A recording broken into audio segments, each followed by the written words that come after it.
Assalamualaikum warahmatullahi wabarakatuh.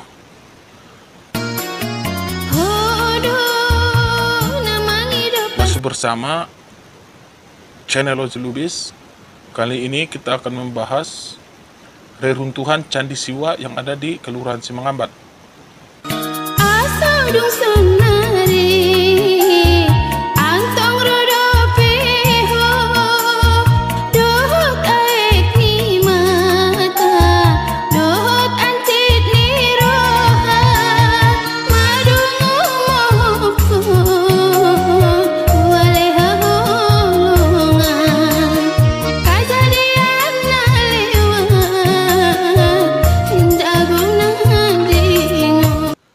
Candi Simangambat diyakini telah ada sejak abad ke-9 Masehi dari masa Hindu Buddha klasik. Dan candi ini lebih tua dari candi-candi lainnya yang ada di kawasan Mandailing.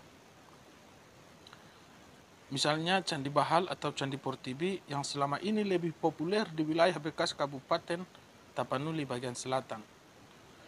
Kawasan candi di Padang Lawas baru dibangun pada abad 11 Masehi. Jadi ada rentang waktu 200 tahun setelah Candi kawasan Simangambat dibangun.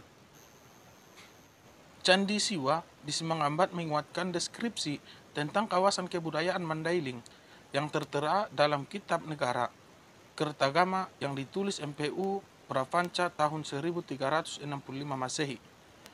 Candi ini juga membuktikan bahwa penduduk sudah ada yang menetap di kawasan Mandailing yang usianya jauh lebih tua dari klaim Tarombo atau legenda silsilah dari etnik Toba. Candi ini juga mementahkan anggapan yang diyakini selama ini bahwa penduduk Mandailing terbentuk dari sebaran penduduk dari utara yang katanya terjadi pada abad ke-15 Masehi.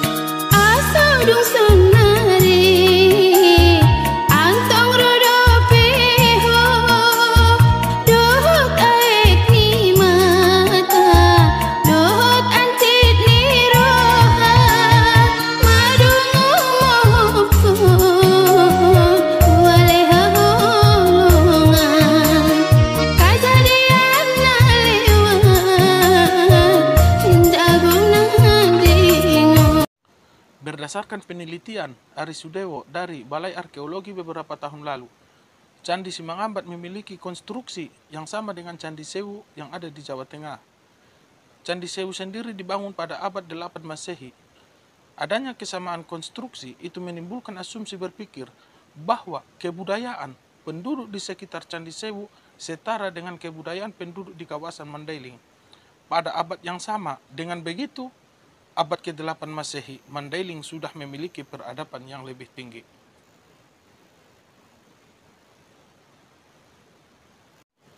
Candi ini pada awalnya dipublikasikan oleh peneliti Belanda, Bos dan Suttner, tahun 1920. Tahun 2008 dilakukan penelitian oleh tim peneliti Universitas Sumatera Utara. Tahun 2009 kembali dilakukan penelitian oleh Balai Arkeologi Medan. Hasil-hasil penelitian itu dipublikasikan dalam berbagai laporan, termasuk laporan yang amat mendetail dari Ari Sudewo.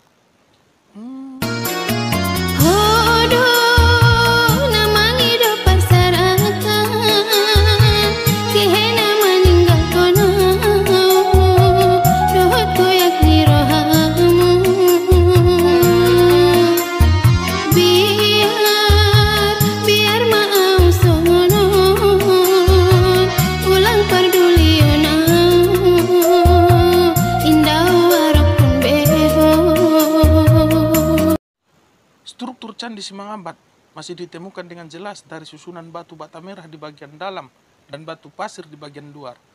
Ditemukan juga struktur batu berhias dan patung kepala kala. Pembangunan candi ini dengan bentangan yang luas menimbulkan asumsi besarnya jumlah penduduk kawasan ini pada saat itu.